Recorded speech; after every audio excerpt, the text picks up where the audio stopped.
em parceria com a Agência de Divulgação Científica, com um oferecimento do Instituto de Biociências de Botucatu. Começa agora o Por Acaso, onde cada caso é um caso. Apresentado pela Gabriela Larissa, ou derramada para os íntimos. Bom dia, boa tarde, boa noite. Sejam bem-vindos a mais um Por Acaso, onde cada caso é um caso. E o episódio de hoje foi feito especialmente para você, que gosta muito de mel ou que já levou picada de abelha. Porque hoje nós estamos aqui com o Dr. Samir Kadri, que é zootecnista e doutor em produção animal. Seja bem-vindo, Samir. Obrigado pelo convite, por eu estar aqui, né? E poder compartilhar um pouquinho da minha experiência de vida e também minha experiência acadêmica e de vida, né? Porque além dessa área acadêmica, como você falou que eu sou doutor, né? Hoje eu sou pós-doutorando aqui na FMVZ, eu também sou apicultor. Então eu tenho bastante contato direto mesmo na produção, né? Os apiários, produção de mel, cera, própolis, hidromel, então vários produtos derivados da abelha, né? Em geral, e processados. Legal. Muita bagagem aqui.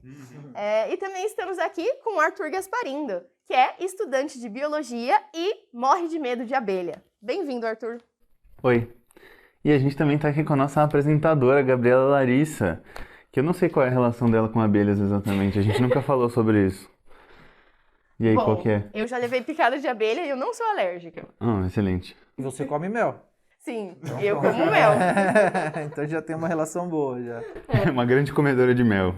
Sim. Então, Samir, hoje a gente trouxe você aqui para conversar desse assunto das abelhas. E claro que a gente começou partindo do óbvio. Então a gente pensou no filme B-Movie, que é um filme sobre abelhas. E a gente reassistiu o filme ontem, né, para fazer a gravação do episódio. E eu lembro que eu tinha assistido há um tempo. E ontem, na hora de rever, primeiro que eu não gostei tanto quanto da primeira vez. A primeira vez foi mais legal. E eu fui percebendo algumas coisas no filme muito interessantes, né? Que me geraram muitas curiosidades sobre as abelhas. E a primeira delas, que acontece logo no começo, é sobre o tempo de vida das abelhas. Porque ele fala que ele fez... Ele fez o ensino médio, o primeiro ano, ele fala o primeiro grau que foi em um dia, o segundo grau que foi em um dia. E aí, em 3 dias ele fez o ensino médio. Aí Isso. E aí tirou um dia de descanso e agora... foi fazer um mochilão. Foi um dia de ensino médio, um dia...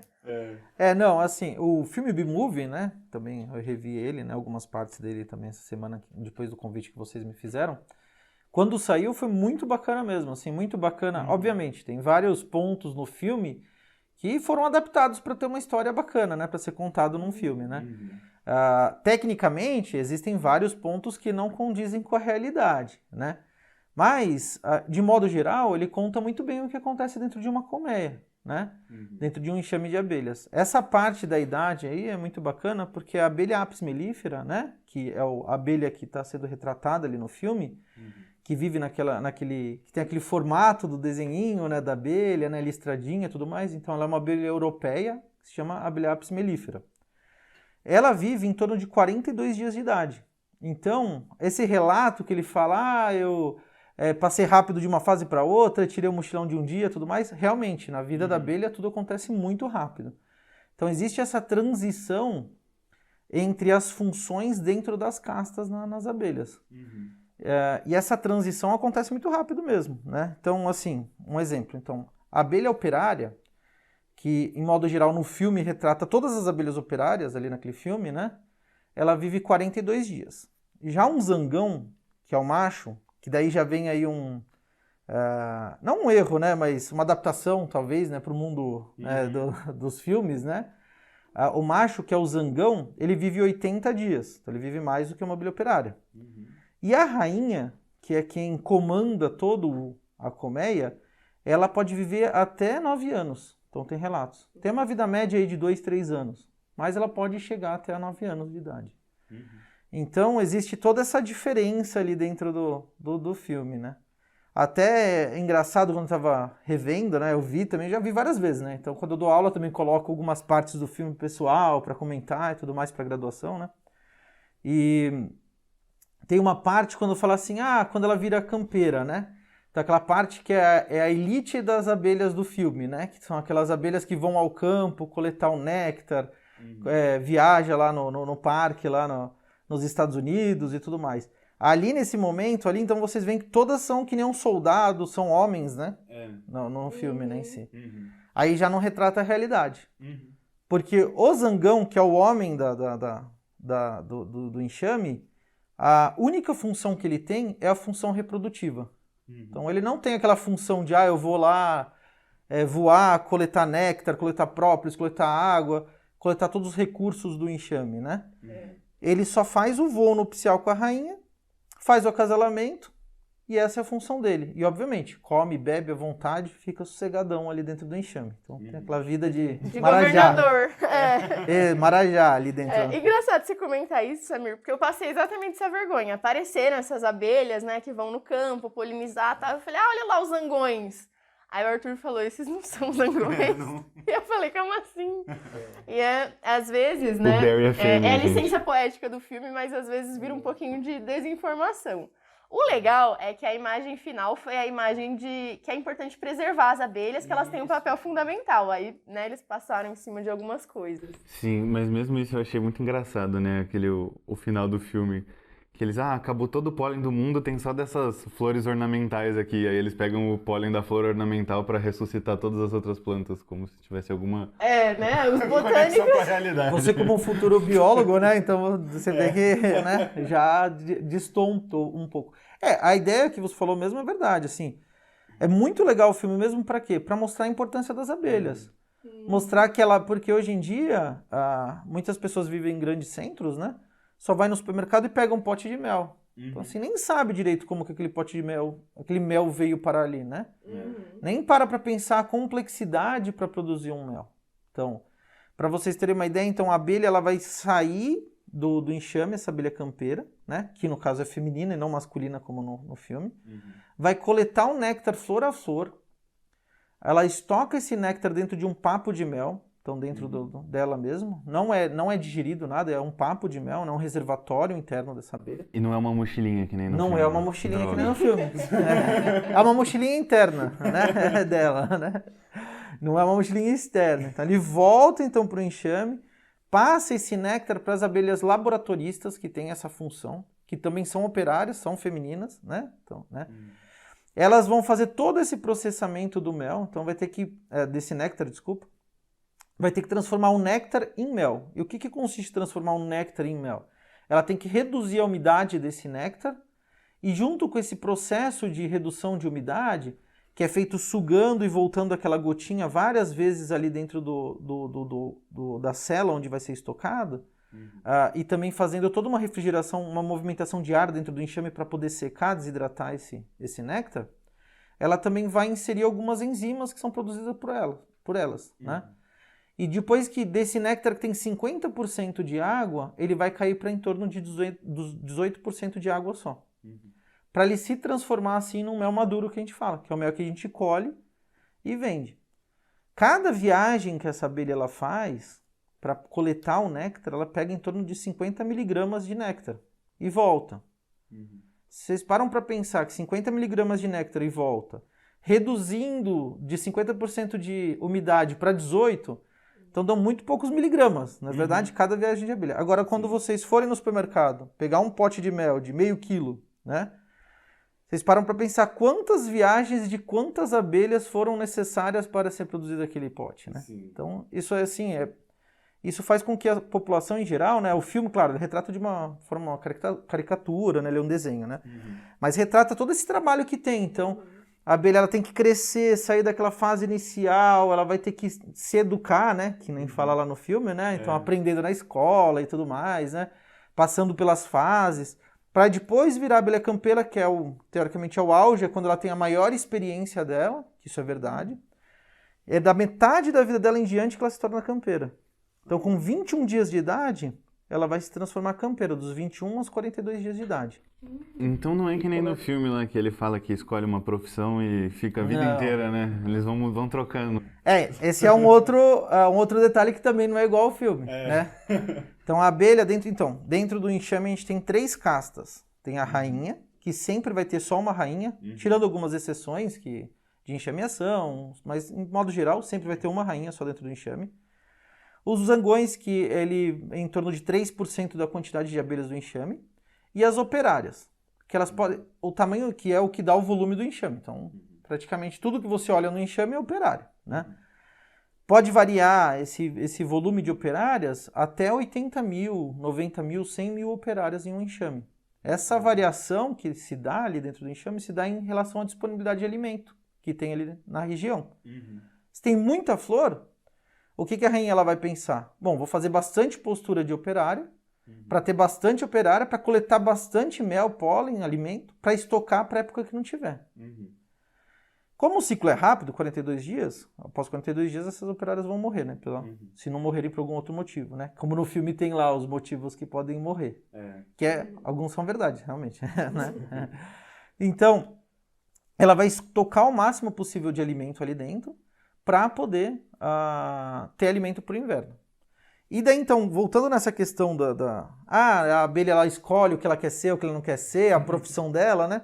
Foi uma adaptação que o filme fez, né? Em relação aos humanos, né? Quando a gente é pequeno, a gente fala, vou fazer o vestibular, o que eu quero fazer da vida, o que eu não quero, né? Já na abelha, não é bem assim, né? Então, assim, ela segue um desenvolvimento em relação à idade fisiológica dela. Então, quando a abelha ela nasce, nasce uma abelha operária, tirando a rainha e o zangão, né? Falando da casta de operário, que é a principal ali dentro do enxame. Quando ela nasce, a primeira função da vida dela vai ser uma abelha faxineira.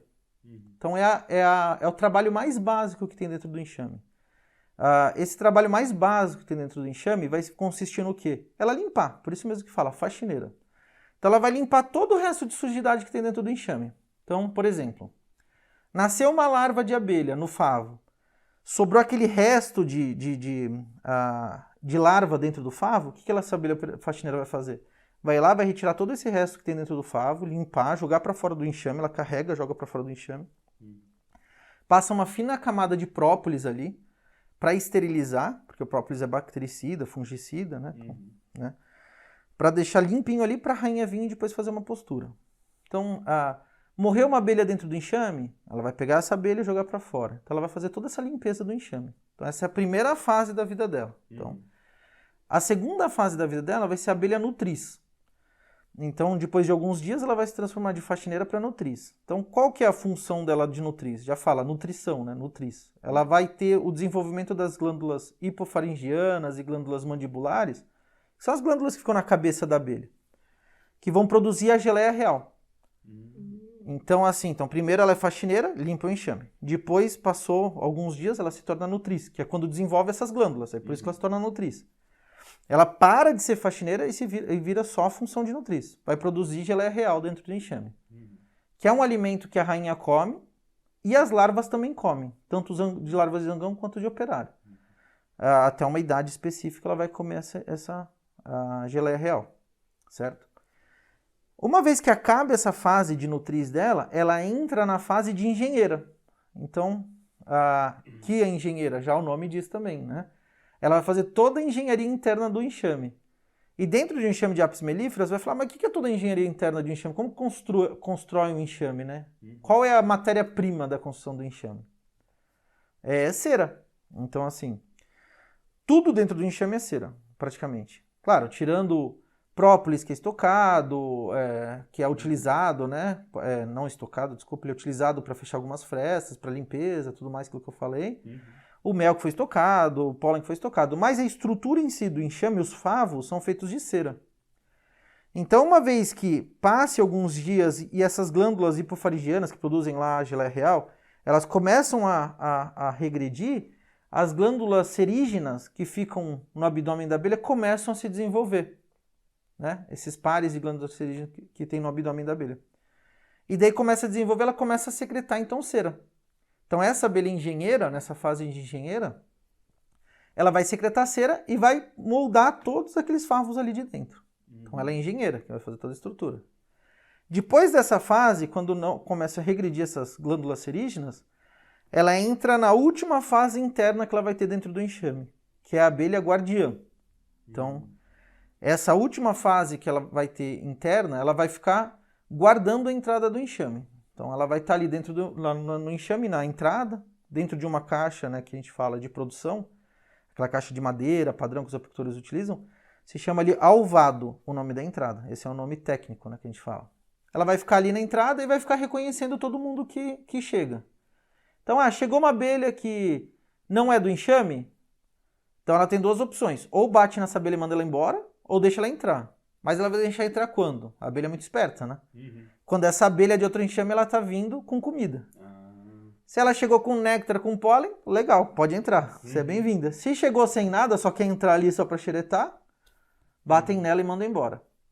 Ou essas abelhas guardiãs também vão ver algum intruso. O que pode ser um intruso? Pode ser qualquer animal silvestre que vai ali atacar a colmeia. Pode ser o ser humano, o apicultor, é um intruso. Ele chega lá para mexer, ela vai atacar. Então, qualquer coisa. Então, ela vai sinalizar ali com alguns feromônios, recrutar o máximo possível de abelhas operárias para atacar esse intruso. E por último, daí só para finalizar, né? Então, isso aí do primeiro dia até o 21º dia, essas 4 fases internas. E por último, a fase campeira, que é que a gente comentou. Aí fecha os 42 dias. E toda essa organização, ela é feita, essas fases, em relação à idade fisiológica, que nem eu falei, né? Então, conforme vai desenvolvendo glândula, né? Então, ela vai mudando de fase. Porém, que é a parte bonita da apicultura, porém, se existe a necessidade de ter uma mudança de fase, elas podem mudar. Então, por acaso, aconteceu uma desestruturação do enxame, não sei, tá lá no meio do mato, de repente um bicho foi lá, atacou, comeu uma parte do enxame, quebrou um monte de coisa e precisa que mude, precisa ter mais abelha engenheira ou alguma coisa do tipo, pode ter uma mudança ali, então, nessa função da abelha. Então, ela está numa outra idade fisiológica, mas, porém, ela pode desenvolver as glândulas para poder repor aquela situação. Né? Nossa, que legal. Muito legal. Quando você falou, né, que ela identifica as abelhas, como que ela faz isso? É por feromônios? Isso, Então, a forma de identificação de abelhas, por exemplo, de outro enxame que vão entrar, que nem eu citei, né, é por feromônio. Então, cada enxame ele tem um cheiro, né? Que esse cheiro ele vem de quem? Da rainha. Então, que eu falo um cheiro, né, um jeito comum de falar, né, é o feromônio ali do enxame. Então, cada enxame tem uma identidade de cheiro. Então, essa abelha que está vindo de um outro enxame, ela não tem aquele cheiro do enxame dali. Então, ali, essa abelha guardiã, ela vai identificar por isso. Então, por feromônio. Então, existe uma comunicação muito grande dentro do enxame, né? Por feromônios, e funções que são regidas por feromônios dentro do enxame. Então, assim, é extremamente complexo. Então, assim, é bem bacana essa conversa nossa aqui, para abrir os olhos de todo mundo, né? Assim, eu falo que eu sou zootecnista, né? Não porque eu trabalho com abelha, né? Mas também pode ser, né? Mas dentro da zootecnia, eu acho assim, a apicultura em si, né? A criação de abelhas, é um animal extremamente complexo. Então, assim, obviamente, as outras áreas de produção também são complexas, mas a abelha ela é um inseto social, né? Então, você não está lidando individualmente com uma abelha, você está lidando com uma colmeia, uma população, que tem toda uma estruturação social ali dentro extremamente complexa. E que existem vários fatores que até hoje a gente não desconhece, né? Porque acontece, porque não acontece. Então tem muita área de pesquisa, então tem muita coisa para ser desenvolvida ali ainda. Nossa, eu adorei. Eu ia perguntar justamente para que serve a geleia real, porque eles fazem shampoo, chamam super atenção da geleia real, parece uma coisa super preciosa, e você comentou que serve de alimento. E quando você falou da colmeia feita de cera, eu pensei, nossa, que trabalho, onde é que as abelhas estão pegando tanta cera e elas estão produzindo, adorei. E eu descobri isso de uma forma extremamente horrível quando eu era criança, que eu vi lá para vender um pedaço de favo e parecia que ia ser delicioso. E eu fiquei lá, mãe, pai, compra, por favor, compra. Aí eles foram lá e compraram. Aí eu peguei e mordi, parecia que eu tava mastigando uma vela. É isso mesmo, é isso mesmo. Não comam favo, criança. E para vocês, e para as pessoas darem mais valor, assim, a gente tem que dar valor ao mel. Então já falei mais ou menos quanto que de abelha precisa para produzir 1 quilo de mel. Agora, e para produzir 1 quilo de cera? Então a cera no mercado, né, comercialmente falando, né, é um produto muito valorizado dentro da apicultura. Por que ele é valorizado?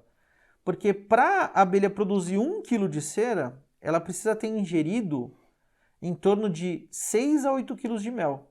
Então, não é que ela vai pegar o mel e vai produzir cera, não é isso. Ela precisa de energia para secretar a cera, né? Então, ela vai precisar da energia de 6 a 8 quilos de mel para secretar 1 quilo de cera. Caramba. Então, por isso que ela tem um valor muito alto comercial também. Então, hoje 1 quilo de cera custa muito mais caro do que 1 quilo de mel, né? Porque é difícil produzir, né? Então, assim, demora, né? Nossa, isso é muito legal. E outra coisa que tinha também no filme, que aparece, né, deles comentando desse contexto, que é uma coisa que eu já sabia, só que no filme eles também representaram de uma forma que eu achei questionável, que é a questão da abelha perder o ferrão quando ela pica alguém. E lá no filme acontece que a abelha pica e aí eles colocam um ferrão Que é um palitinho uma prótese. Uma prótese de ferrão. Uma prótese de ferrão.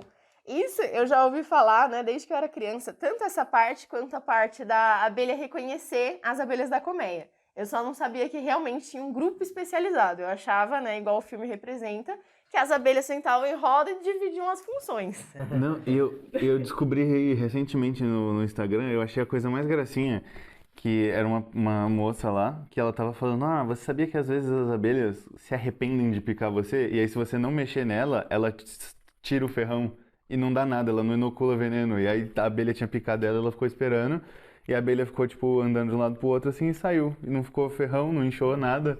Aí eu fiquei... é um contraditório. Isso pode acontecer? Assim, como você falou, o que retrata no filme não é o que acontece na realidade. Infelizmente, né? Elas poderiam colocar uma prótese de ferrão e sobreviver. Mas assim, a abelha operária... Bom, então vamos falar das 3 castas, né? O zangão não tem ferrão. O macho não tem ferrão. Então, assim, se vocês acharem um zangão e tiverem a fim de brincar com ele, vocês podem pegar lá e brincar com ele. Mas vocês precisam saber o que é um zangão, né? Então, mas o zangão não tem ferrão. Então, ele é o único das 3 castas que não tem ferrão. A rainha tem ferrão e a operária tem ferrão, certo? Só que o ferrão da rainha é diferente do ferrão da operária. O ferrão da rainha é um ferrão liso. E o ferrão da operária é um ferrão serrilhado, que a gente fala. Que é que nem uma flecha, né? Que ele entra, mas aí não sai, né? Então, quando uma operária ela ferrou uma pessoa, né? Falando da gente, né? Então, ela ferrou a nossa pele, vai entrar o ferrão ali dentro da nossa pele. Na hora que ela for tentar retirar esse ferrão, ela vai estourar o último segmento do abdômen dela. E com isso sai ali junto um pedaço do intestino, alguns órgãos, né? Juntamente com a bolsa de veneno e uma musculatura anexa à bolsa de veneno, né? O veneno, a apitoxina, né?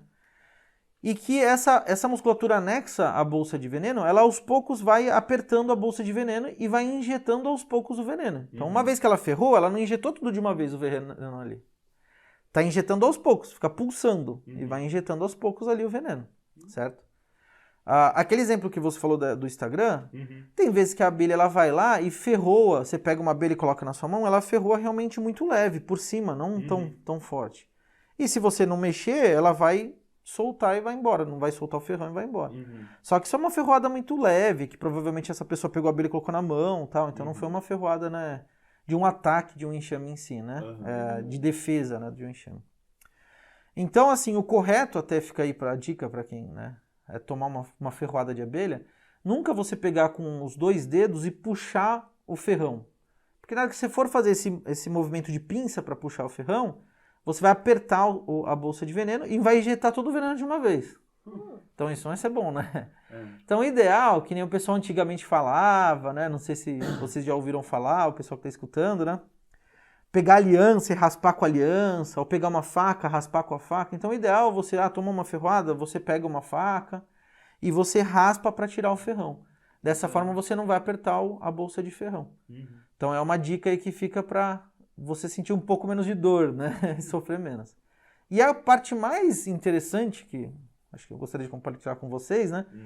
Tem a diferença do ferrão, então, da operária, ele é serrilhado, que eu expliquei como acontece, vai dar, né? Uma vez que, eu esqueci de falar, uma vez que larga ali, então, esse ferrão fica com o último segmento de abdômen, ela vai sofrer uma perda de hemolinfa e essa abelha vai morrer. Então, não tem prótese para recolocar ali, remendar e ficar tudo certo, né? Que nem no filme. Já a rainha, que é a outra casta do enxame que tem o ferrão liso, que eu falei, né? Já é diferente. Então, o ferrão é liso. Então, se ela ferroar algum ser, né? Ela não vai ferroar um ser humano. Pode ser que ferroe, mas não é a função. Ela vai conseguir tirar o ferrão e não vai perder o último segmento do abdômen. Mas por que isso? né? Então tudo tem uma explicação. Então tudo que acontece dentro do enxame tem uma explicação da biologia. Por que acontece aquilo? Por que aconteceu isso? Porque como que acontece então o ciclo da rainha dentro do enxame? Então uma vez que morreu a rainha, ou aconteceu alguma coisa e morreu a rainha, o enxame está sem rainha. As operárias elas vão selecionar algumas larvas do enxame e vai alimentar só com geleia real. Essas larvas que iam virar, né, nascer operárias, sendo alimentadas só com geleia real e não com pólen, com mel e geleia real, que nem, elas vão se transformar em rainhas. Porém, para garantir, porque precisa ter de 1 a 3 dias essas larvas para poder ser alimentadas com geleia real daí para frente para se tornar rainha. Porém, para garantir a existência do enxame, porque vocês concordam comigo, a operária foi lá, selecionou uma larva de 1 a 3 dias, alimentou, acontece alguma coisa, dá uma doença, morre, pronto, acabou o enxame. Não vai ter mais larva de 1 a 3 dias, né? Porque a rainha já morreu.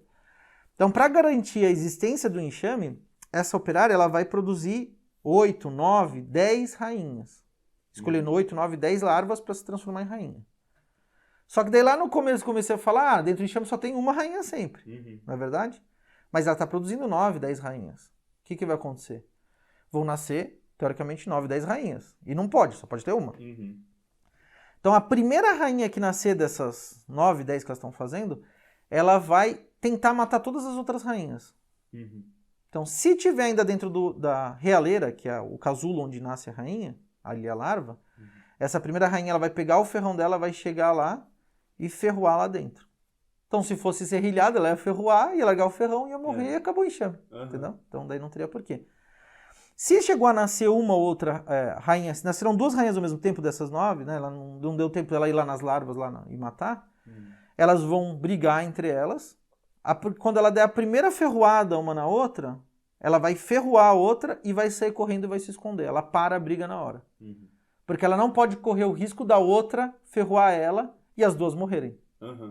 Então, por isso do ferrão liso, né? Então, tudo tem uma explicação dentro do enxame. Né? Nossa, eu adorei o suspense da história, que era tipo, e quando nascer 10 rainhas, e eu pensando, ou elas vão brigar até ficar uma rainha só, ou vão formar 10 enxames, vai uma parte das abelhas embora. Então é isso, então elas vão restar só uma. Isso também é outra coisa que o filme foi acurado, né? Que a abelha principal, ele tem o pai e a mãe. E na hora que eles vão pro julgamento, o advogado... o advogado lá, ele fala... que tá contra eles, ele fala assim, e vocês todos são filhos da abelha rainha, eles nem são seus pais de verdade. Isso foi uma coisa que eles falaram. Vocês namoram suas primas. E eles falam que todas as abelhas na colmeia são primas. Na verdade, todas são irmãs, né? Isso, dentro da colmeia, então, a gente tem as 3 castas, operária, rainha e zangão. O sexo feminino, que é operária e rainha, são diploides. Então, o que é diploide, né, para o pessoal, né, entender? Então, diploide o quê? Então, toda a genética da operária e da rainha vieram da onde? Vieram do pai e da mãe, né? Então, tem o espermatozoide, o óvulo ali, então, gerou essa genética que veio do pai e da mãe, como a gente, né? Então, a gente tem nosso pai e nossa mãe, nossa genética veio do pai e da mãe, né? Só que o zangão, ele é haploide. Então, a genética dele, a informação genética dele, só vem da mãe. Então, não precisa ter um pai para ter o zangão, né? Então, assim, é um sistema haplodiploide, né? Que a gente fala ali dentro do enxame ali, né? Então, tem os haploides e os diploides. Então, os machos só vêm... daí tem aquela velha piadinha, né? Que o macho, ele é literalmente o filho da mãe, né? Então, olha, ninguém dá risada dessa piada na minha aula, mas só dão depois que eu dou risada. Então, o macho, realmente, ele é o filho da mãe. Ele só é o filho da mãe. Agora... A operária e a rainha são filhos da mãe e filhos do pai, né? Então, tem isso daí. E é o que você falou, daí tem esse erro do filme, né? Então, todas aquelas operárias são todas irmãs, né? Estão ali dentro. São todas irmãs da mesma mãe, né? São irmãs da mesma mãe, porém, aí tem um outro detalhe interessante também. Elas não necessariamente são irmãs do mesmo pai. Por quê? Né? Então... Uma vez que nasceu a rainha, aconteceu todo aquele duelo que eu falei e tudo mais, sobrou uma rainha, essa é uma rainha virgem, certo? Ela precisa ser fecundada, né? Para poder produzir as operárias. E essa fecundação dela acontece só uma vez na vida dela. Então ela só acasala uma vez na vida dela. Então depois que ela nasceu, então ela nasceu no dia 1, exatamente 7 dias após o dia que ela nasceu, é o dia do voo nupcial. Esse tempo é o tempo necessário para desenvolver, então, o sistema reprodutivo dela. Ela vai sair após 7 dias no horário de maior pico de sol, que é em torno da 1 da tarde. E vai fazer esse voo nupcial, onde ela vai, durante o voo, voando, se acasalar com mais ou menos uns 20, 23 zangões. Após o acasalamento do zangão com a rainha, ele morre. Então ele copula a rainha, na hora que ele acaba de ejacular, ele cai para trás e o pênis dele é rompido. Então ele morre por perda de hemolinfa. Então ele vai ser feliz por alguns momentos ali, uns segundos, e depois morre, né? Acabou ali a vida dele. A rainha retira com a ajuda das patas traseiras o pênis dele e daí faz então a cópula com outros zangões, 20, 23 zangões. E ela armazena esses espermatozoides ali dentro num órgão chamado espermateca. Pro resto da vida dela inteira. Então isso daí é uma vez, ela retorna então ao enxame, depois de 7 dias, que também tem o desenvolvimento ali do ovário e tudo mais, ela começa a fazer a postura, tá? Dos ovos que vão ter. Então assim, dentro do enxame, todas são irmãs, por parte de mãe. Mas por parte de pai, nem todas são irmãs. Porque lembra, tem 20, 25 zangões. E outro fato muito interessante, que a espermateca, ela é subdividida em vários compartimentos. Onde a rainha ela armazena espermatozoide de vários zangões separadamente ali dentro. Então. E daí, dessa forma, então, dentro do enxame você vai ter uma variabilidade genética ali alta, né? Então, porque você vai ter de vários pais diferentes, então tem tudo assim. Todas as abelhas são meias irmãs, né? Meias irmãs. E algumas irmãs inteiras, mas não dá pra saber qual é qual. Só com alguns testes genéticos, nas pesquisas que a gente faz aqui na Unesp, a gente consegue. Mas, tirando isso daí, não dá. Olhando, não dá pra ver, isso aqui tá com uma asinha, mas não dá pra saber, assim. E o que acontece se a abelha rainha for morta no voo nupcial? Então. Que ela já matou lá as outras, já passou uma semana, ela não fez uma postura nesse meio tempo. Essa é uma pergunta muito legal de você fazer, né? Então, o que acontece? Então, voou lá pro voo nupcial. Não tem mais ali larva, de 1 a 3 dias para fazer uma nova rainha. Tá voando, passa um passarinho, come a rainha. Infelizmente, a rainha morreu. O que vai acontecer com o enxame? Então, a gente tem dentro do enxame zangões, que são machos, haploides. Bom, haploide não vai ter jeito, né? Operárias são diploides. Teoricamente, elas são operárias e elas são fêmeas, né? Elas conseguem fazer postura. Porém, elas não fazem posturas operárias quando tem a presença da rainha. Um dos feromônios que a rainha secreta é um feromônio que restringe o crescimento do sistema reprodutivo feminino da operária. Porém, se o passarinho comeu a rainha lá no voo, não tem mais a rainha ali dentro. Não tem mais esse feromônio ali dentro. O que acontece? O sistema reprodutivo feminino da operária começa a se desenvolver novamente. E ela tem a capacidade de fazer postura. Aí, como um ato desesperado das operárias, ela vai fazer um monte de postura ali dentro do enxame. Né? E elas conseguem, e até assim, é triste de ver, na hora que você pega um enxame que está sem rainha, está nessa situação, que elas estão tão desesperadas, porque assim, a rainha ela vai e faz uma postura dentro de cada cela ali dentro do favo. As operárias ficam tão desesperadas que elas começam a fazer um monte de posturas. Você pega uma cela, tem 5, 6, 7 posturas no mesmo lugar. Entendeu? Ela começa a fazer um monte... É um desespero fisiológico, né? Biológico ali dentro do enxame. Porém, a operária não fez o voo nupcial. Ela não tem a espermateca. Então, o que vai nascer só? Só zangão. Só haploide. E o enxame está fadado ao fim. Por quê? O que o zangão faz? Nada. Ele só acasala. Não que ele não faz nada. Tem a função, né? A função dele é o quê? É comer, ficar de vida boa ali e tal. Então, ele não coleta néctar, não coleta pólen, não coleta nada. Ele só fica ali comendo e fica tranquilo pro dia do voo nupcial. Então, vai virar um enxame que a gente fala zanganeira. Que é um enxame onde só tem zangão. E um enxame onde só tem zangão, chega uma hora que ele vai acabar morrendo, porque não vai ter mais alimento para ninguém, né? Então não vai ter mais quem trabalhe ali dentro. No máximo, eles podem participar do voo nupcial de outras colmeias, né? Aí passa os genes para frente. Isso ele consegue. Então, infelizmente, isso pode acontecer. Então, enfim, ali. Eu achei engraçada a escolha do filme do protagonista ser masculino. Ser um homenzinho, né? Porque eu até pensei, não, beleza, vai representar feminino e masculino, porque é como a gente vê a sociedade, mas precisava o protagonista e o amigo também serem machos, né? Eu achei Eu isso acho uma- que isso daí seria uma crítica que a gente pode fazer bem, assim, né? Porque isso mostra bastante, assim, a sociedade, no meu ponto de vista, machista, assim, esse lado de, vamos fazer um filme sobre as abelhas, né? Obviamente que eu acredito, né, que quem fez o filme deve ter estudado sobre abelhas, né? Deve ter visto que tem Não a muito, né? rainha. Eu acho que uma consciência, ele vai ter algum tipo de, né, algum técnico que vai falar um pouco. Mas o pessoal puxou mais para esse lado, quem vai ser o protagonista? Não, vamos colocar um homem e não uma mulher, né? Nesse caso. Quem que é o principal, o cara que vai lá num campo coletar tal? São aqueles soldados fortes. Acho que é um pouco mais complicado com isso, o lance dos protagonistas, pelo menos, porque um grande ponto que eles colocaram até nas propagandas desse filme é que foi feito por uns caras que fizeram a série, Seinfeld. É pelo Seinfeld que eu quero... Exatamente, então eles estavam usando o star power de umas Sim. pessoas aí, pelo menos os protagonistas têm Sim. essa justificativa. E aí foi... Aí eles podiam ter trocado, colocado a abelha fêmea e o humano homem. E aí o cara podia fazer um Aliás, humano. gente, vamos um minuto aqui só de reconhecimento pro Ken, que é a única pessoa sensata naquele filme, a única pessoa que percebe o quão insano a história do filme é, e ele é tratado, e ele é ridicularizado lá, né? Coitado daquele cara, mano.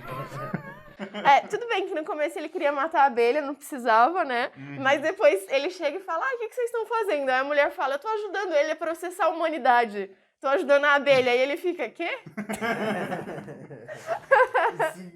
Mas ele passa meio que por vilão da história, né? Ele é um personagem caricato e tudo mais. Isso é um ponto legal que eu achei do filme, que ele mostra a importância das abelhas, não só pra quem tá assistindo, né, pras pessoas, mas pro protagonista. Que ele queria, ter outra vida, ele não queria fazer as funções que tinha na colmeia, queria que as abelhas parassem de trabalhar e no final ele vê que isso não dá certo. Então ele também aprende isso, porque que as abelhas funcionam, como funcionam, né? Então acho que isso também foi uma coisa bacana, ele achou ali a identidade dele de abelha no final. A identidade de uma abelha e advogado. Tem esse detalhe, né? Tem esse detalhe, mas ele entendeu por que as abelhas trabalhavam tanto. Porque elas falam no começo, vocês viveram para trabalhar até aqui para que vocês possam trabalhar até parar de viver. E aí, é uma coisa assim, e aí ele fica nossa... E aí... É o que, assim, eu falo, né, pro pessoal quando eu dou palestra, nas aulas, né? O enxame de abelha apis mellifera é um exemplo para a nossa sociedade. Então, na verdade, ali dentro, no entanto, quando a gente faz pesquisa e fala de abelha em si, a gente não fala sobre uma abelha. O organismo é o quê? É um enxame. Então, a gente trata como um enxame é um único indivíduo. Então, todo mundo um depende do outro. Então, para o bom funcionamento, um depende do outro. Cada um tem que fazer a sua função, né? E cada um tem sua função específica. E não adianta a pessoa querer, né? Tô falando já pessoa, já. Não adianta a abelha querer fazer o que ela quer só para ela, porque daí no final não vai dar certo. Porque é um organismo só, né? Que a gente fala. Então é aí que é a ideia do filme, né? E também para mostrar para a sociedade que cada um tem sua função dentro da sociedade. Não adianta que uma pessoa querer fazer tudo de todo mundo, que não vai dar certo. Cada um tem sua função, né? E dessa forma a sociedade vai funcionar perfeitamente, né? Que é o que a gente vive, né, hoje em dia, né? É um exemplo bacana para todo mundo ver, né? Sim, e embora ele tenha ficado advogado, ele entendeu as outras, porque ele ficava falando pro amigo dele no começo, nossa, mas você não tem vontade de fazer outra coisa? E o amigo dele, não. E ele, meu Deus! E isso é uma coisa que ele entende, que é bem legal. Outra coisa também que eu achei, assim, bizarro do filme, é as abelhas levando o avião, né? Que abelhas fortes!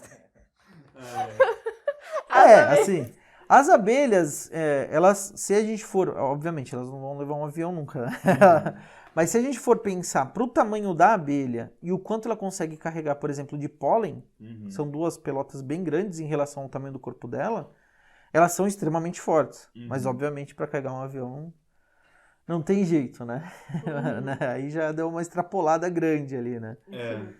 Mas a parte que eu menos gostei do filme é o final. Aquela parte, como apicultor, para mim não foi bom. Então, a parte que ela processa ali os apicultores, né? Mas brincadeira, né? Essa parte. Mas assim, o que é importante a gente falar aqui dentro da Unesp, né? Então, eu como faço essa parte de pesquisa, também na área de produção animal e tudo mais, que obviamente, como a gente ficou citando agora, que a abelha trabalha muito, coleta muito mel, muito mel, muito mel. E daí lá no fim do filme, ou durante o filme, né, em alguns momentos, fala assim, vem um apicultor, ele pega e intoxica, ele abre as casinhas, né, que tem lá todos os cômodos, os predinhos, né, de abelha, né.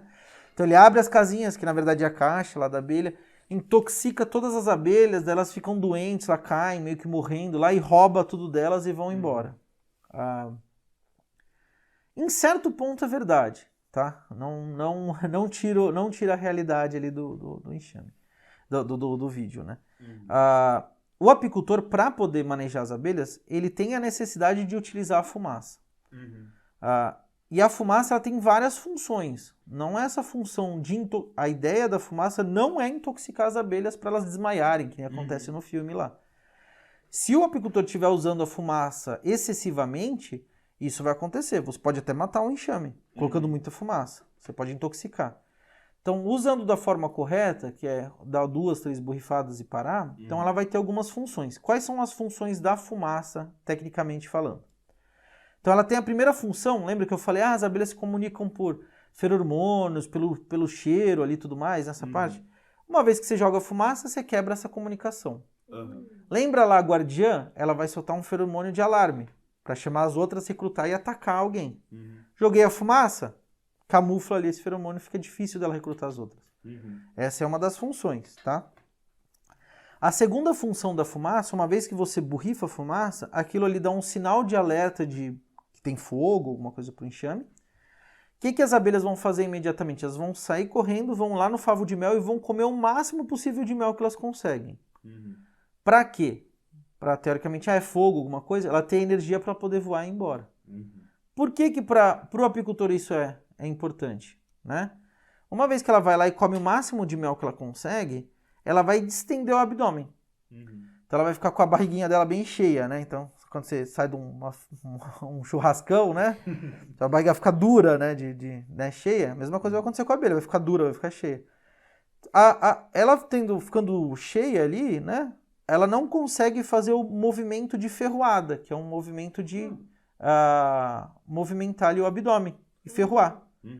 Isso diminui muito a quantidade de ferroadas que o apicultor pode tomar. Obviamente, ele vai estar com EPI, né, tudo mais, mas mesmo assim ainda pode tomar ferroada. E a terceira função é diminuir a quantidade de abelha voando e atacando ele. Porque elas estão lá todas comendo o mel, não é verdade? Então vai ter grande parte lá comendo mel. Então essas são as funções da fumaça ali que é utilizada pelo apicultor. E dentro de uma apicultura racional, feita da forma correta, né? Uma apicultura racional, a gente nunca vai tirar todo o mel que tem na abelha. Então, porque, obviamente, eu tenho um enxame de abelha, eu não quero só coletar o mel uma vez e acabou. Isso é economicamente inviável, né? Então ninguém vai fazer isso com o animal, né? E pensando no bem-estar e tudo mais. Então a gente vai lá, vai coletar uma parte do mel que está estocado. E vai deixar uma parte para ela se alimentar. E o apicultor também é muito importante. Por quê? Porque na época de entre-safra, que a gente fala que não tem flor, a gente alimenta as abelhas. A gente tem que dar um alimento que é um substituto do mel, um alimento que é um substituto do pólen. A gente cuida dela se tem algum tipo de doença, a gente trata. A cera fica velha dentro do enxame, a gente troca a cera. A caixa apodrece, começa a chover lá dentro, a gente troca a caixa. Então tem todo um cuidado, né? O apicultor é o maior preservador de abelha que existe. Então, se não tivesse apicultores, eu tenho certeza que não ia ter o volume de abelhas que tem hoje em dia, com certeza, na natureza. Então, a abelha Apis mellifera, eu tô falando, né? Então, o apicultor ele vai querer que ela viva muito tempo, porque é a fonte de renda dele. Ele não quer acabar com ela, né, coitada? Que nem no filme, desmaia, cai, não sei o quê. Mas, em certo ponto, é verdade. Elas trabalham, a gente vai lá, pega o mel, né? Essa parte aí não tá errada, né? Sim, tem até um negócio que eu descobri, na verdade, fazendo um trabalho para a matéria da Persília de comportamento animal, que era sobre abelhas. E parece que, assim, eu não sei o quanto isso é consenso cientificamente. Parece que é muito da vivência, assim, dos apicultores, de usar certas folhas para queimar, que elas queimam numa temperatura menor e aí não é tão danoso para as abelhas. Isso, existem vários trabalhos. A gente tem o fumegador, né? Que é aquele equipamento que gera fumaça, né? Então existem vários trabalhos relatando vários tipos de material para combustão para ser utilizado dentro do fumegador, né? O padrão que é utilizado é a maravalha. Na maravalha é o quê? São lascas de madeira, né? Que é a serragem grossa, né? Que a gente coloca lá dentro do fumegador. de madeira não tratada. Então, não pode pegar uma tábua velha de uma construção, que tem resto de tinta, nada, né? Porque isso vai ser tóxico para a abelha. Então, a gente precisa pegar uma maravalha não tratada. Juntamente com essa maravalha, a gente pode incluir vários outros tipos de vegetais. Então, tem estudos com mamona, tem estudos com casca de maracujá, com palha de casca de café. Então, tem vários estudos com vários tipos de vegetais que você pode colocar junto, com o intuito de tentar diminuir a defensividade do enxame. Isso é uma coisa importante de falar. O enxame ele não é agressivo, ele é defensivo. Né? Então, ele está defendendo o território dele. Então, se você chegar perto da colmeia, ele vai te atacar. Se tiver uma abelha voando, foi beber uma Coca-Cola sua ali, que tá ali no copo, né? Ela tá quietinha ali. Se você for lá e esmagar ela, obviamente ela vai te ferroar. Ou se você beber ela, né? Ela vai te ferroar, né? Tem vezes que acontece isso.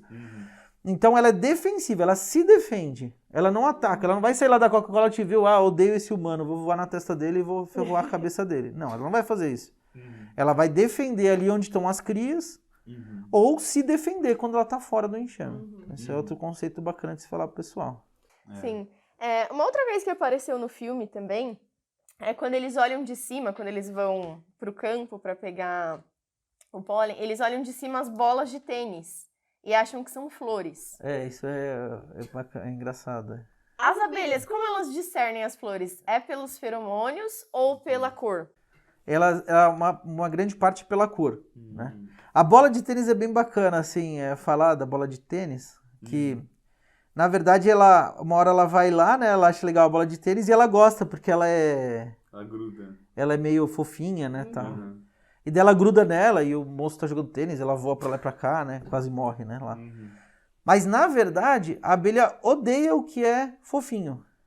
Então, quando é algo muito fofinho, ela não gosta. Ela ataca. Então, um dos testes que a gente faz aqui em pesquisa para saber o quanto defensivo é um enxame é o teste da bolinha preta de camurça. Então, já vê no nome. Camurça. Então, tem que ser bem áspera. Preto, cor escura, a abelha ataca mais e quando ela é áspera, ela ferroa mais. Então, teoricamente, na hora que ela acha gostoso ali, na verdade, ela, na vida real, ela já não ia achar gostoso, né? Então, aquela parte ali. Nossa, interessante isso. Eu lembro, acho que você estava dando uma aula, que você falou desses testes, de fazer os testes de agressividade das abelhas e tudo mais. Quais outros testes de comportamento de abelha vocês fazem? Existem vários testes de comportamento com a abelha, né? Um dos testes da defensividade dessa bolinha negra de camurça, né? Que consiste em ir lá no enxame e chacoalhar essa bolinha por 1 minuto, depois você contar a quantidade de ferrões depositados. Assim você sabe se o enxame ele tem um comportamento defensivo maior ou menor. Comportamental tem teste de probóscide, né? Que você vai ver, você pega as abelhas, prende essas abelhas em um tubinho, que nem um canudinho, né? Só para fixar elas ali para elas não saírem voando. E daí você vai... teste de extensão de probóscide. A probóscide é que nem a língua nossa, assim, claro, né? De um jeito geral falando, né? Então você vai pegar e vai ver a memória da abelha ali, que ela tem. Então você consegue dar uma gotinha de açúcar, daí ela vai tomar o açúcar. Se você dá algum tipo de alimento ou não ali diferente, ela vai estender a probóscide ou não estender a probóscide. Daí você recompensa com açúcar no final. Então tem teste de extensão de probóscide para reconhecer droga em mala de aeroporto, por exemplo. Uau! Nossa! Então eles pegam as abelhas, uma vez que você pegou um pouco de ar da mala, né? Que nesse ar vai ter o cheiro, sei lá, da cocaína, né? Você pega e primeiro você ensina a abelha que uma vez que ela sentiu o aroma da cocaína, por exemplo, você vai lá e dá açúcar para essa abelha. Então, uma vez que você jogar o ar e que de uma mala que você não sabe se tem cocaína ou não, e tiver cocaína, ela vai estender a probóscide que ela vai querer o açúcar. Então, ela tem uma memória muito boa. Então, ela pode ser utilizada para esse tipo de teste. Abelhas farejadoras. Tem outros testes também, que é corrida em raia, que a gente fala, né? Que na verdade é o teste para você... São testes quando a gente faz em laboratório, quando a gente faz algum estudo em relação a alguns agrotóxicos, né? Então, para saber se aquele agrotóxico faz muito mal para a abelha, não faz, quais são as doses que fazem mal, que não faz para a abelha, né? Então a gente dá o agrotóxico nas dosagens que a gente quer saber. A abelha, ela vai em direção à luz, ela vai voar em direção à luz, né? Então a gente coloca as abelhas numas raias e no fim da raia tem a luz. Então a gente vê quanto tempo ela demora para percorrer a raia até chegar na luz, para saber se ela ficou desnorteada, se aconteceu algum tipo de intoxicação nessa abelha. Tem um outro teste que a gente fala que é o comportamento higiênico, né? Então a gente sabe que dentro de um enxame, quanto maior o comportamento higiênico do enxame, maior a chance dele ter menos doenças. Por quê? O comportamento higiênico como funciona? Eu vou no enxame, eu vou selecionar uma área de cria fechada, que a gente fala, onde tem ali as pulpas, né, que já estão para nascer, e vou perfurar 100 crias fechadas. Depois de 24 horas, eu vou contar o quanto por cento foi removido dessas crias dali. Então, se o enxame está próximo a 100%, significa o seguinte, morreu ali dentro de uma cria por algum motivo qualquer, elas removem isso daí e jogam fora. Se elas não removem e jogam fora em 24 horas, ali vai ficar muito mais propenso para algum tipo de patógeno se instalar dentro do enxame. Então isso reflete diretamente qual é a resistência dela a doenças. Então esse é um outro teste que a gente faz também. E tem diversos testes. Nossa, isso é muito legal. Alguns são parecidos com as moscas também, a questão da luz. E existem moscas que são usadas como modelos em neurociências, né? Acho que as abelhas provavelmente também. As abelhas elas são um modelo muito bacana na parte reprodutiva, né? Então ele é utilizado como modelo para humano mesmo, na parte reprodutiva. Então tem diversos estudos na parte para comparação com humanos, né? Com a abelha. Nossa, muito legal. O negócio da bolinha de tênis, eu perguntei da cor, porque eu já ouvi falar isso, que a abelha vai em cores fortes, porque ela acha que são flores. E quando eu levei a picada de abelha, eu era criança. E curiosamente, eu tava usando uma xuxinha de cabelo vermelha. E ela veio no meu cabelo, eu escutei ela zumbindo e eu puxei. Aí ela picou meu dedão. Provavelmente você estava passando perto de um enxame. Se ela estava zumbindo, isso é um dos comportamentos iniciais de ataque. Então, para sinalizar o ataque, ela vem, primeiro começa a voar em zigue-zague na sua frente. Esse é um comportamento. Que é um comportamento para espantar um intruso. Né? Aí, se você não percebe, está ali, né, parado, né? Aí ela entra no segundo comportamento, que é ferroar. Então, esse barulho aí, zumbido e tudo mais, pode ser... Provavelmente você estava perto de um enxame, porque aleatoriamente uma abelha está passando. É vermelho. Isso aqui tem cor de flor. Tudo bem, ela vai pousar, ela pode até achar que é uma flor, não tem problema. Vai ver que não é uma flor, vai embora. Ou ela pode ter pousado, você ficou, a abelha vai me ferroar. Você pegou e esfregou assim. Eu acho que foi porque eu puxei, porque ela enroscou no meu Aí cabelo. ela vai se defender, né? Daí ela ferrou. Isso pode ter sido. Foi a única picada de abelha que eu já tomei. Foi bem no meio do meu dedão. Mas não inchou, não aconteceu nada. Doeu na hora, tirei, mas ficou tudo bem. Vocês trabalham só com apis mellifera ou com outras espécies no de abelha setor também? de apicultura aqui da Unesp, aqui, né, a gente trabalha com vários, na verdade a gente trabalha principalmente com as abelhas apis mellifera, né, porém tem o meliponário. O meliponário é onde a gente cria as abelhas sem ferrão, né, e tem alguns estudos nessa parte de abelhas sem ferrão, né, no setor aqui da Unesp. E as abelhas sem ferrão, né, existem mais de 3.000 espécies de abelhas sem ferrão, né, e nem todas, então assim, dentro daí assim, uma coisa é apis mellifera, é um mundo. Outra coisa é abelha sem ferrão. Então assim, é uma constelação, não é um mundo só. Existe assim uma complexidade gigantesca, tá, de abelha sem ferrão. A gente tem as abelhas sem ferrão solitárias, que vivem sozinhas. Tem as abelhas sem ferrão que vivem em colmeia. E assim... Tem as trigonas, as meliponas dentro, que são divididas em... Então, assim, tem uma complexidade, assim, extrema. Tem enxames com, sei lá, 100 abelhas, tem enxames com 1.000 abelhas. Então, tem enxames... Tem abelhas que são super pequenininhas, do tamanho de um pernilongo.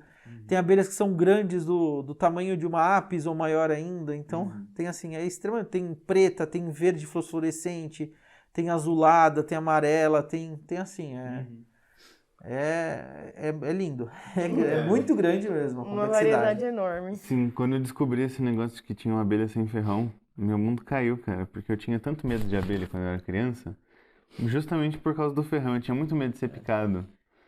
E eu não sei por quê, porque eu nunca fui picado. Mas que Só aconteceu... pela vespa, né?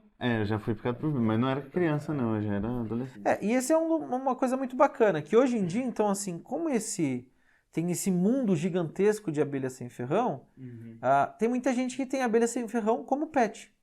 E tá virando, né, uma moda, assim, ter como pet. E é bem bacana, assim, eu fico muito feliz por isso, né? Então você pode ter o seu enxaminho, por exemplo, aqui na nossa região, é como um enxame de jataí, né? Que é a mais comunzinha, que ela tem na entrada dela tem que a gente fala um canudinho, um biquinho, né? E tem várias abelhinhas que ficam pousadas ali e tem várias voando, parece um pernilonguinho amarelo. Então essa daí é a abelha jataí, tá? Você pode comprar uma caixinha no modelo, né, para poder manejar de uma forma correta, né? E colocar no quintal da sua casa. Então você pode colocar no beiral da sua casa, no jardim. Em São Paulo tem vários lugares que tem, então tem um comércio bem, bem bacana disso, né? E dessa forma também vai preservando, né? Então é bem legal mesmo. Eu tava doido pra ter uma colmeia dessa, mas eu não sei onde que dá pra achar, onde dá pra comprar. Uma coisa engraçada é que a gente descobriu das abelhas sem ferrão aqui no podcast, né? Não, eu descobri no Globo Rural, na verdade. Eu descobri aqui. Quando o Ricardo Galvão falou. Uma vez a gente teve uma conversa com o Ricardo Galvão aqui no podcast e ele também é apicultor, ele falou que é um dos hobbies dele. E aí ele falou isso das abelhas sem ferrão pra acostumar e tudo mais, achei muito legal. E uma pergunta, todas as espécies de abelha produzem mel? Não, assim, não necessariamente todas produzem mel, né? Tem algumas que não vão produzir o suficiente para ela comer, tá? E tem as que produzem em excesso, né? Que é estocagem, que daí dá para você explorar comercialmente, né? Como um meliponicultor. Meliponicultor é a pessoa que cuida das abelhas sem ferrão. Então é meliponicultura, tá? A apicultura é o profissional que trabalha, né? Apicultor, né, no caso. É o profissional que trabalha com as abelhas de ferrão. Que no caso aqui a gente tem, na verdade, só a apis mellifera aqui, né, dentro da apicultura. Então tem o meliponicultor e o apicultor. Então tem na apicultura a gente tem a abelha apis mellifera, né? Só que dentro da abelha apis mellifera a gente tem mais em torno de 30 subespécies de abelhas apis mellifera. Tem apis mellifera mellifera, apis mellifera ligústica, apis mellifera escutelata, assim, apis mellifera caucásica, então tem várias apis mellifera. No Brasil, a gente tem a apis mellifera africanizada, tá? Então, 100%, não vou falar 100% porque pode ser alguém que importe, né? Mas o que é encontrado na natureza e em quase todos os apicultores são abelhas africanizadas, né? Que ela é um polihíbrido, que a gente fala. Então, quando teve a colonização do Brasil, na colonização foi trazido da Europa algumas subespécies europeias. Então, por isso que a gente fala abelha europeia, né? Então veio da Europa, essas, né? Nessa colonização. E daí essas abelhas ficaram aqui até mais ou menos 1950, né? Essas subespécies. Que quando foi introduzida, então, a Apis mellifera escutelata, que é da linhagem A, que a gente fala da África, para um programa de melhoramento genético que ia ser feito por um pesquisador. E por algum motivo, essa abelha escapou desse programa de melhoramento genético e começou até a colonização das Américas. Então foi a maior colonização por inseto e mais rápida do mundo de um inseto intruso. Então esse é um exemplo de colonização de um inseto intruso mais rápido do mundo de um continente inteiro. Então o continente é América do Sul, América Central e América do Norte. Tirando algumas exceções de algumas áreas devido ao clima, né? Tem a Cordilheira dos Andes, que é uma barreira física, tem ali na Patagônia que é muito frio, que essa abelha africanizada não gosta. No norte dos Estados Unidos também é muito frio, também ela não vai se adaptar muito bem. E daí, então, por isso que vem esse polihíbrido. Então, são várias subespécies juntamente com essa subespécie Apis mellifera escutelata. Então, foi assim que aconteceu, então, a colonização das Américas. Eu já tinha ouvido falar isso, de ser uma espécie invasora. Isso. Assim. Só que é uma espécie invasora que agora tornou-se, né, uma espécie... Ela foi introduzida, a Apis mellifera, que esse cruzamento, essa formação do polihíbrido que, né? Uma pergunta... Isso tem algum impacto, tipo, no ambiente, tipo, de competição com as espécies nativas, alguma coisa assim? Tem impacto, sempre tem, né? Uma vez que você traz um inseto, né, que a gente está falando, de outro lugar para cá, tem sempre um impacto. Tem uma competição, com outros insetos, né? Outras abelhas nativas, né? Então existe essa competição, sim, né? Um exemplo, vou falar o que acontece nas culturas, né? Então tem a cultura do maracujá, tá? A abelha Apis mellifera, ela não consegue polinizar a flor do maracujá, devido à estrutura mesmo da flor do maracujá. Porém, a mamangava, que é uma abelha grandona, né? Ela consegue. Ou, se não, você pode fazer a polinização manual, né? A pessoa ir lá com o dedo e fazer a polinização. Só que uma vez mais, a abelha Apis, ela tenta ficar ali na flor ali. Só que ela impede que venha uma mamangava e faça a polinização. Então isso pode acabar acarretando um problema comercial ali, né? Um prejuízo, né? E assim, existem várias plantas na nossa floresta que elas dependem de abelhas específicas. Então a planta X só é polinizada por um tipo de abelha, a Y por outro tipo de abelha. E que se tiver uma ápice vai tentar, ela pode ser que impeça. Então tem toda uma complexidade, né? Com certeza, né? Nossa, isso é muito legal. E falando dessa questão da polinização, de precisar das espécies específicas, uma coisa que esteve em alta há um tempo atrás, ainda está um pouco em alta, é a questão do sumiço das abelhas. Que as pessoas estavam preocupadas que as abelhas estão desaparecendo e elas estão sumindo. E aí estavam falando que elas estavam ameaçadas de extinção. Isso é verdade? Confirmam-se os boatos? Assim, vou falar também uns relatos meus de vida de apicultor também, né? Então, assim, é o CCD, né? O nome dessa... É o Colony Collapse Disorder, né? Que a gente fala que é o sumiço das abelhas. Então, o que acontece? É verdade. Então, isso é verdade, né? Que tem. O que acontece é que o ser humano, ele tá, assim, transformando o mundo de uma forma muito rápida, né? Então, assim, todo esse problema climático que a gente vive, então vocês veem que o desenvolvimento humano vai mudando todo o nosso ambiente, né? E isso acaba afetando os seres mais sensíveis. A abelha é extremamente sensível, né? Então, qualquer mudança climática que tenha já afeta a abelha. E não só tem mudanças climáticas. Então, o que acontece? Então, o ser humano vai lá, tinha ali onde a abelha ela se alimentar daquelas árvores, cortou aquela árvore. Falta alimento, construção de casas, tirou o lugar, o ambiente natural. Também foi levantada a hipótese de frequência de sinal de celular, porque depende da frequência, pode interferir na comunicação das abelhas. E a parte principal mesmo dessa situação é o uso excessivo de agrotóxico. Então, a gente tem... O Brasil, se não me engano, ele é o maior consumidor de agrotóxico do mundo, tá? Então, nas plantações. Por que também? Um dos motivos. Porque a gente tem as maiores plantações do mundo também, né? Então, monoculturas que precisam de diversos tipos de agrotóxicos, né, para poder ser feito, né? E isso impacta, assim, de uma forma absurda as abelhas. Então eu falo, agora tirando a parte acadêmica, mas a minha vivência como apicultor. Esse ano foi o ano que eu mais perdi enxame, por envenenamento por agrotóxico. Então quase todo tipo de agrotóxico provoca algum mal para a abelha. Quando o cara vai lá e pulveriza fungicida. Você vai falar, fungicida mata o fungo, não vai me matar, não vai matar a abelha. Não, ele não pode matar a abelha, mas ele pode desnortear a abelha. Pode afetar a abelha. A vida dela de 42 dias pode reduzir para 39. Então, afeta várias situações ali. Inseticida, obviamente. Inseticida, mata inseto. Mata abelha é inseto. Então, a gente está num descontrole climático, né, muito grande também. Esse ano, por exemplo, vocês viram alguns meses atrás, a gente teve várias ondas de calor e frio no mesmo mês. E isso afeta muito o enxame de abelha. Porque ele precisa ter uma homeostase interna. Esse momento desses picos de frio, ele também acaba afetando o quê? Não só a abelha, mas afeta as plantas que a abelha vai coletar o néctar, coletar o pólen. Então, na hora que ela está saindo para coletar o néctar, vem aquele frio, a planta ela para de secretar, para de produzir o pólen, daí o enxame diminui porque ele não tem alimento. Aí quando começa a crescer de novo, que está tendo alimento, de repente cai de novo a temperatura. Então, assim, está totalmente descompensado, né?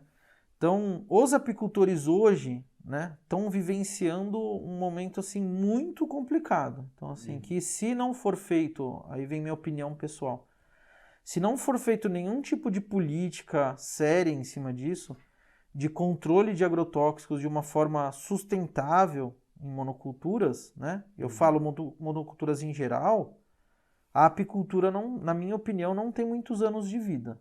Então, assim, se continuar nessa situação que a gente está vivendo hoje em dia, né? Então, eu faço parte da diretoria de duas associações, né? A Associação de Botucatu e a Apicuesta, aqui da região. A gente está numa região que é uma das maiores produtoras de mel do Brasil, a nossa região aqui. Ela sempre está ali junto com Picos no Piauí, Arapoti no Paraná, então a gente está entre as 3 maiores regiões, dentre as 3 maiores regiões que mais produzem no Brasil. E hoje eu presencio, dentre os associados, que a gente tem quase 200 associados juntando as duas associações, muitos associados, muitas pessoas saindo do ramo da apicultura, devido a essa perda constante de enxames. Não só perda de enxame, mas uma vez que o enxame ele é intoxicado, ele regride o tamanho dele. E tendo poucas abelhas, não vai produzir o mel, que é um dos produtos principais que são produzidos aqui na região. Não tendo uma produção esperada de mel, a rentabilidade do negócio cai lá embaixo, né? E, obviamente, que a pessoa vai acabar saindo do ramo. Então, a gente está tendo uma redução grande de apicultores por causa disso. E a gente sempre tenta conscientizar, falar, conversar com as empresas, grandes empresas que trabalham com as monoculturas da nossa região.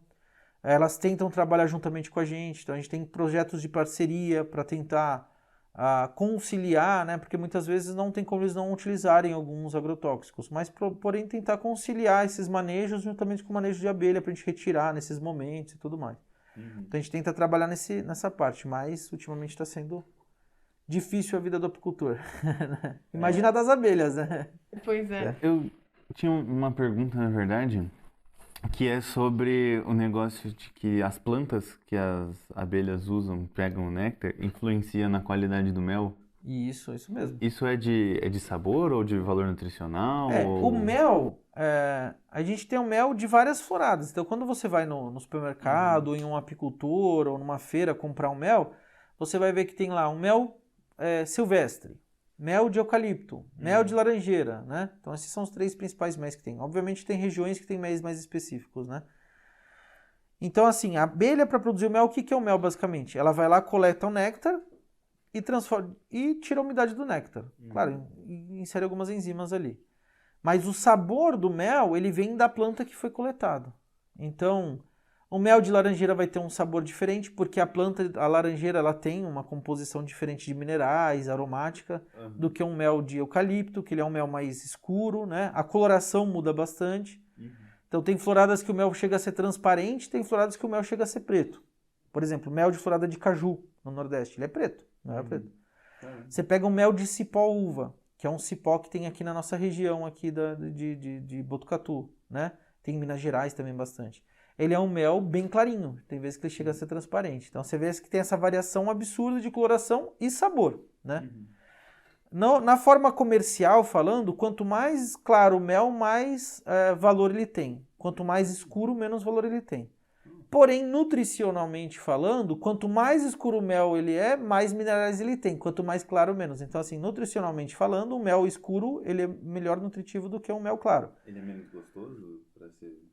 Na verdade, como que é demanda e procura, é gosto do cliente. Entendi. Tem países que gostam de importar mel mais escuro, tem países que gostam de importar mel mais claro, que o Brasil exporta mel, né? Tem regiões, até o mesmo que eu comercializo mel, né? Então tem regiões que eu vendo, tem cidades, alguns lugares que quer mel claro. Tem outros lugares que quer mel escuro. Então depende muito da demanda do cliente. Mas assim, claro, tem uma diferença entre o mel escuro e o claro nutricional, mas não é uma diferença assim, que eu vou comer esse mel mais claro que vai dar uma diferença nutricional em mim, que eu vou mudar, né? Não, ele tem uma diferença ali pequena quando você faz uma análise, né? Mas os dois são nutritivos iguais, né? Mas eles têm um pouco mais de minerais no mel mais escuro. Eu fiz uma vez um trabalho para uma disciplina daqui de regulação metabólica.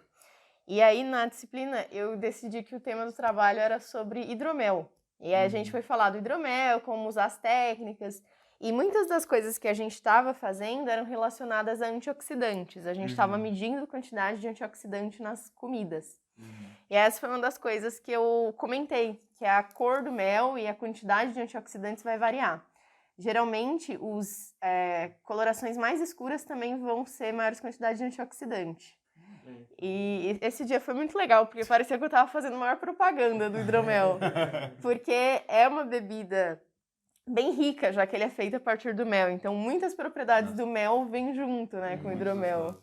E é muito gostoso. E uma pergunta, né? Como que você falou, tem mel de laranjeira, mel... Como que garante que as abelhas vão pegar daquelas plantas Para a específicas? gente poder produzir os méis de floradas específicos, porque assim, a gente tem quando a gente fala que o mel é de laranjeira, mel de eucalipto, né? Ele tem que ter grande parte dele, pelo menos 90% ali que está ali dentro, tem que ser de eucalipto ou tem que ser de laranja. Quando eu falo que ele é um mel silvestre, ele é um multifloral, então é uma mistura de várias flores ali e tal. Para eu garantir, então, eu vou garantir que esse mel vai ser de eucalipto, né? Uma das coisas assim, por exemplo, a florada das laranjeiras, elas dão, das plantas, né, das árvores de laranja, elas dão entre setembro e novembro. Já o eucalipto, ele dá, depende da região ali, de janeiro a maio. Então você vê que os períodos não coincidem, né? Esse é um dos motivos aí que a gente já sabe. Outro motivo é que eu pego minhas abelhas, meus enxames, coloco em cima do caminhão e migro. Então a gente tem a apicultura fixa e a apicultura migratória. Que legal. A fixa eu vou deixar minha caixa de abelha num lugar fixo, fica ali, sei lá, até quando der, fica ali naquele mesmo lugar. Então ela vai pegar tudo que tem num raio de 3 km em volta. Se ali em volta só tiver mato em geral, né, uma mata, vai ser um mel silvestre, né? Se em volta só tiver eucalipto, vai ser um mel eucalipto. Se em volta só tiver laranja, vai ser um mel de laranja. Se eu tenho uma apicultura migratória, eu consigo ir viajando com as minhas abelhas. Então eu pego, coloco aqui nesse lugar que é mata, em dezembro, né? Que eu sei que novembro, dezembro, tem algumas árvores da nossa mata aqui da nossa região que dão flor. Levo num lugar que só tem mato. Então ela produziu aquele mel, acabou em dezembro, colho o mel, coloco no caminhão, levo numa plantação de eucalipto. Então de janeiro a maio vai só dar flor de eucalipto, porque só tem eucalipto ali em volta. Colho o mel do eucalipto, daí, por exemplo, em julho eu quero produzir mel de cipó-uva, que ele dá em julho e agosto. Levo lá onde só tem cipó-uva, colho o mel, daí depois em setembro eu quero produzir mel de laranjeira. Coloco no caminhão, levo na produção de laranja e vou migrando essas abelhas. Dessa forma eu garanto essa monoflorada e aumento a rentabilidade do sistema, né? Em vez de eu deixar parado num lugar que provavelmente só ia dar uma vez mel no ano, uma ou duas vezes, depende do que tem em volta, eu consigo fazer com que dê 4 ou 5 vezes mel no ano com o mesmo enxame. Então você vai migrando com essas abelhas, é a apicultura migratória. E vai fazendo mais polinizações, né? E vai polinizando tudo que tem direito em volta. Sim. Eu tava pesquisando sobre isso completamente acidental, porque eu tava tentando fazer um bonsai. Acidental, se tropeçou no celular, era uma pesquisa. Foi acidental mesmo, porque tipo, eu tava tentando germinar a semente de jurema preta, porque ela aparentemente é muito valorizada como para fazer bonsai, porque eu acho que ela cresce rápido, alguma coisa assim. E eu tava procurando lá, tipo, né, como germinar aqui, porque tem sementes que são mais difíceis de germinar e tal, e tem técnicas específicas. E todos os vídeos que eu achava das pessoas germinando essa semente era de apicultores. E eles estavam, tipo, eles tinham plantações de jurema preta com, tipo, uma colmeia no meio, assim, que eles falavam que era o mel ficava melhor dessa planta específica. O apicultor, assim, ele é uma profissão que é muito bacana, porque você trabalha com um animal e com um vegetal. E o apicultor, ele precisa que todo o ambiente esteja muito bem limpo, né? E saudável, né? Sim. Porque se você colocar suas abelhas num lugar que está usando um monte de agrotóxico, um monte de inseticida, fungicida, acaricida, um monte de coisa ali no ambiente, você não vai conseguir criar sua abelha. Se você colocar sua abelha num ambiente onde não tem nenhuma árvore, nenhuma planta, você não vai conseguir criar sua abelha. Então o apicultor, ele é um grande dispersor de plantas nativas, que nem esse exemplo que você deu. Quando a gente vai num congresso de apicultura, existem vários estandes com semente de árvores nativas, com potencial para a produção de mel ou pólen. Sim. Que daí são comercializados entre os apicultores, tem apicultores que coletam na natureza, passa para outro apicultor para poder jogar ali. Então você tem um apiário numa fazenda, o apicultor ele vai lá e planta várias, por exemplo, esse do jurema, ou planta vários, joga bastante semente de cipó-uva, uva do Japão, aí tem vários, né? Que produzem méis específicos e que tem um valor agregado melhor. E também, além disso, a gente sabe que tem os períodos de entre-safra, que na nossa região, claro, cada lugar do Brasil é uma coisa. Na nossa região, a entre-safra aqui em São Paulo, é na época fria. Então vai ali depois de junho, julho e o comecinho de agosto. Então, junho e julho, né? Que é uma época que não chove tanto e não tem tanta flor, né? Só que existem algumas plantas que produzem néctar na época da entre-safra. E os apicultores, no geral, o que eles fazem? Bom, eles podem alimentar o enxame e lá fornecer um xarope de açúcar como alimento energético, um farelado como alimento proteico, ou ele pode plantar plantas que dão flor nesse período que normalmente não dá. E muito apicultor faz isso. Ele não vai ter mais o trabalho, uma vez que cresça aquela vegetação, a abelha dele está garantida a refeição ali na época da entre-safra. E ele vai disseminando. Então, o apicultor é um grande disseminador de reflorestamento vegetal, então isso é uma profissão bem bacana. Nossa, que legal. E falando nessa questão, de novo, né, da polinização, outro erro do filme é que eles têm aquela arminha de sugar o pólen. Tem isso aí mesmo, né? Mas o pólen, ele gruda na abelha, não é? Ah, mas elas têm as bolsas de pólen, né? E tem onde já levar. Assim, a abelha... Então, como funciona a parte da polinização, né? A abelha, ela tem que coletar pólen, é um alimento proteico para ela, o pólen, né? Então, é necessário o pólen. Então, por isso mesmo, quando vocês compram pólen apícola, né, que a gente fala, desidratado para se alimentar, ele é extremamente proteico e tem muita vitamina, é muito bom para a gente consumir.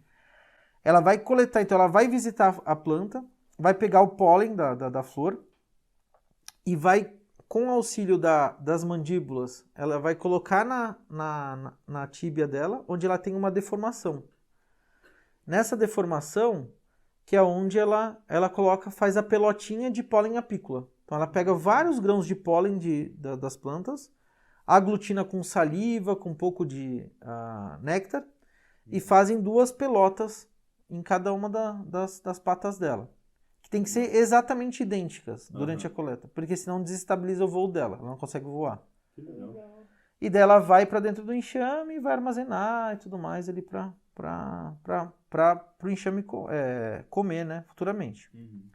E a polinização acontece o quê? A abelha inteira ela é recoberta de pelinhos. Uma vez que ela vai ali na flor, para pegar o pólen ou para sugar o néctar, né, que não é com a arma, né, ela usa a probóscide dela, né, que é a língua, vai falando, né, de um jeito simples, a probóscide, ela vai, suga o néctar, né, guarda no papo de mel e volta para o enxame que eu contei lá atrás. Nesse momento que ela está ali então na flor, ela se suja inteiro de pólen. Então naqueles pelinhos dela fica tudo grudado pólen. Então ela vai de uma flor, vai na outra, suja nessa flor, suja na outra flor, e daí, na hora que ela vai sujar na outra flor, cai um pouquinho do pólen da anterior, e daí vai fazendo a polinização. É dessa forma que ela faz a polinização. Com a sujeira de pólen, que na verdade não é sujeira, né? São os pólens que ficam grudados nos pelinhos dela, que ela vai passando de uma flor na outra e vai deixando cair uma flor na outra e vai fazendo a polinização dessa forma. Nossa, que legal. E essa deformidade aí que ela tem nas patas para levar esse pólen, é uma bolsa ou é um sulco onde ela gruda mesmo? Se chama corbícula. É uma deformação mesmo. Então ela tem que nem uma conchinha, né, deformado ali. Que legal, um suporte, uma depressão, né? Isso, E daí ela vai aglutinando e fazendo pólen apícola. Que legal. Isso eles podiam ter representado no filme. Acho Poderiam, que seria né? uma adição bem legal, porque elas já vêm com a... Já nascem, já vem de fábrica já. Isso é uma coisa que a gente fala, né, em vários dos episódios do podcast, que às vezes eles pegam licença para representar de outra forma coisas que seriam mais legal representadas da forma correta, verdadeiramente. né? Essa é uma das coisas, né? Eu ia achar o máximo, ia ser muito mais grande informativo. parte ali do filme, se mantivesse do jeito que é o natural, seria muito legal. Porque todo mundo, isso é muito bacana, né? Sim. É que assim, claro, né? Uma abelha vai voar, vai numa flor, ela estende a linguinha e pega ali a probóscide, pega ali o néctar, é uma coisa para uma criança ver. Ou ela pega uma arminha toda colorida, não sei o que tal, e atira e pega, chama muito mais atenção para uma criança isso daí, né? Então tem, eu acho que toda essa parte aí, né? Ou talvez ir para um meio termo, às vezes fazer uma língua mais diferenciada, interessante, alguma coisa que chamasse atenção. Eu acho que as crianças não estão preparadas para saber que a gente come vômito de abelha, né? Isso é um fato importante de ser falado. Não é vômito de abelha. Sim. Então muita gente fala assim, não, comeu mel que é vômito de abelha. Não, por quê? O vômito é o quê, né? O vômito, na hora que você ingere o alimento, ele já está pré-digerido ali dentro do seu, né? E sai com ali o vômito já pré-digerido. Isso é vômito. Já o néctar, ele, na hora que ele é armazenado no papo de abelha, ele não sofre nenhum tipo de pré-digestão. Então, ela, na hora que ela chega lá no enxame, ela só repassa. Então, tem muita gente que fala assim, vômito de abelha, mas não é vômito de abelha. Não tem ação de enzimas nesse... Tem algumas, principalmente as enzimas que tem ali na parte bucal dela, né? Mas ali dentro não acontece nenhuma pré-digestão, nada. Ali não acontece nada, é só um armazenamento. Entendi. Ali dentro do papo. Então é uma regurgitação. Uma regurgitação. Que também as crianças não iam ficar muito felizes. Tipo, as crianças mesmo Mas pra mim isso não impede, porque, pra mim pode até ser o cocô da abelha. Se é gostoso, é nutritivo, tanto faz, hoje. Pois é, elas têm até faxineira, um bicho tão limpinho. Então. Isso era uma outra pergunta que eu ia fazer, porque se elas têm tanta higiene assim, né, dentro da colmeia, elas têm até o própolis que mata bactéria, mata fungo. Só que outros insetos eusociais, por exemplo, as formigas, eles têm relações simbióticas com fungos, com bactérias, às vezes dentro da... isso acontece nas colmeias de abelhas também? Não é muito comum acontecer. Tem alguns estudos muito específicos que relataram, né, algum tipo de simbiose, mas não é comum. Não é que nem da formiga, que é necessário e tudo mais. Não tem na abelha tão assim.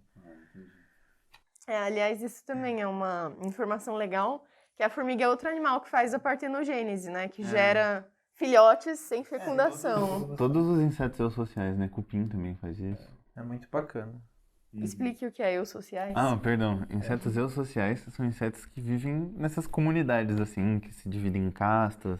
Geralmente tem uma rainha, que é o indivíduo reprodutivo, e as outras têm funções, né, específicas. Mas uma coisa engraçada é que quando eu vi o filme no passado, eu achei ele super engraçado. Falei, nossa, é demais esse filme. Aí ontem, quando eu revi, acho que por ser, né, já ter visto, já saber como é que caminharia, não foi tão legal. Mas agora que eu tô sabendo tanto de abelha, eu tô achando menos legal ainda. Tem isso. A realidade é muito mais legal que o filme. Sim. Impressionante. Porque sempre, né, surge esse debate, e eu acho que a única licença que eu vejo ser justificada dos filmes fazerem de uma forma diferente é colocar som em explosões no espaço. É verdade. Esse tudo bem, não, ok. Não, mas os filmes que fazem... Pra dar chamar mais atenção, né? Porque tudo no silêncio ia ser difícil. Mas nesse caso, eu acho que eles podiam ter escolhido muitas coisas. Mas eu acho que assim, a parte principal que eu vejo... Claro, tem muita coisa que destoa da realidade no filme B-Movie. Mas o que eu acho muito legal do filme é para divulgar as abelhas. Sim. Isso para mim é a mensagem que passa para toda criança, né? Sim. As abelhas são importantes, as abelhas produzem o mel que a gente come, produzem, polinizam. São organizadas, né? São insetos extremamente importantes. Isso daí eu acho que é o principal, porque você pode até falar para mim, Samir, me fala outro filme, sabe, para criança de abelha. Eu não sei te falar, né?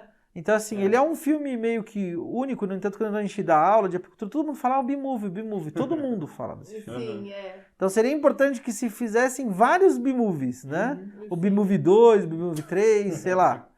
Claro, melhorando essas partes técnicas aí, mas isso seria muito importante para divulgar bastante, né? Porque é extremamente importante. Então, assim, tem culturas vegetais hoje que sem abelha não produziria nada. Então, zero. Então tem um exemplo, laranja, né? Se não tiver abelha, produz 30% a menos. Então imagina, o Brasil, um dos maiores exportadores de suco de laranja do mundo, produzir 30% a menos porque não tem abelha? Imagina o déficit que ia ser, né? Quanta gente ia ficar desempregada só por causa disso. Pois é. E várias culturas, né? Vai embora isso. E acabando com os insetos polinizadores, qual que é a nossa saída? Vai contratar um monte de gente para ir com um pincelzinho, um em uma ali? Aí você vai levar lá na Amazônia, um monte de gente lá nas árvores, lá na copa, lá, colocando com o dedo. Não vai, né? No lugar das abelhas sem ferrão, né? As nativas, né? Por exemplo, né? Não vai, né? Não consegue, né? A parte legal é que, assim, o B-Movie foi um dos primeiros filmes a trazer essa temática de abelhas. E pode ser que saia outros, e eu acho, né, na minha percepção, tem uma tendência deles saírem cada vez mais acurados. Igual o Jurassic Park, por exemplo, que eles começaram representando os dinossauros como répteis, E no último filme apareceram dinossauros com penas, né? Que a gente até fez o episódio. Em defesa do Jurassic Park, aquela representação que eles fizeram no primeiro filme lá era a mais acurada cientificamente até então. Naquela época, Mas eu tenho percebido isso de, recentemente, os filmes valorizarem muito serem acurados agora, especialmente visualmente, porque agora a gente tem tecnologia para isso, tornar, né? tornar acurado. E também porque o pessoal fica criando podcast pra reclamar que não tá acurado. Pra falar que não é verdade também, tem. Não, brincadeira. Mas é um filme muito legal, sim. Mas isso é uma coisa que, às vezes, né, as pessoas têm a percepção de que tem que modificar porque na realidade é chato. Mas não é. O filme tem lá o valor dele, claro, mas na realidade também é muito legal, né? Com certeza. Então, espero que tenham outros filmes também de abelha. Por sorte que tinha esse, porque senão a gente ia ter que quebrar um pouco a cabeça nesse tema, né? Como a gente faz em muitos outros. Mas abelhas são seres interessantíssimos, né? Extremamente variados. E acho que por hoje a gente fica por aqui. Eu tenho uma pergunta. Uma pergunta que eu acho que nenhum de vocês vai conseguir me responder, diga-se de passagem. Não. Mas é que as abelhas, elas são polinizadores e tal.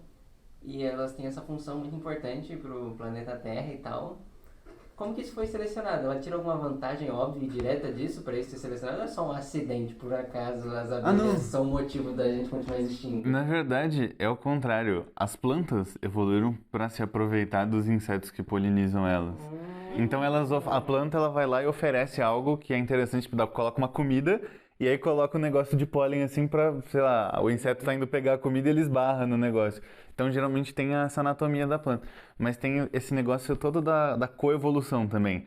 Que é tipo, a planta evoluiu esse mecanismo para ajudar isso.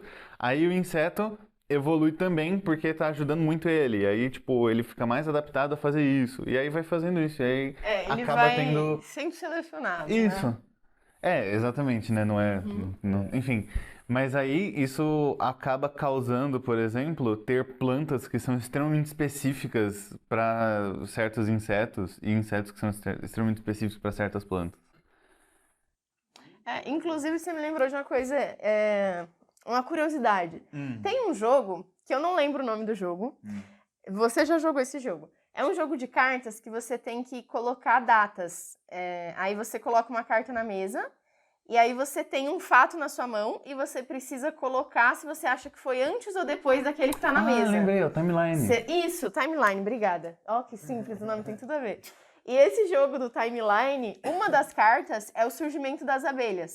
Eu joguei esse jogo 2 vezes, e nenhuma das vezes que eu joguei teve nada antes do surgimento das abelhas. Acho que a coisa mais antiga que tinha da vez que eu joguei era isso. A abelha dos seres vivos que você fala? Não, é que tinha... Eu acho que tinha, tipo, a origem da vida lá, não tinha? Acho que não tinha. Não tinha? Não. Então... É porque não tem todas as coisas lá, mas as abelhas eram uma das coisas muito antigas. Eu não me lembro direito, mas assim, de cabeça, existem fósseis. O relato mais antigo de evidência de abelha, né? É uma abelha em âmbar, que ela é, de muitos mil anos antes de Cristo. Essa eu não lembro de cabeça, né? Mas... Isso eles falam até no filme. Quando eles vão abaixar o avião, ele fala, nossa, eu estou sentindo uma energia de não sei quantos milhões de anos. 27 milhões de anos 27 milhões eles põem no filme, né? Sim. Mas isso é uma coisa que tem no jogo e que eu fiquei muito chocada. Porque tinha várias outras coisas que eu achava que eram mais velhas. Aí, claro, eu errei tudo, né? Aí perdi o jogo. Perdeu o jogo. Mas tinha as abelhas e elas são muito velhas. Não há coisa mais velha, mas sempre fica muito É um inseto muito antigo, realmente. Então, e esse relato, essa primeira abelha no âmbar, de muitos mil anos antes de Cristo, ela já tinha a deformação na tíbia, a corbícula.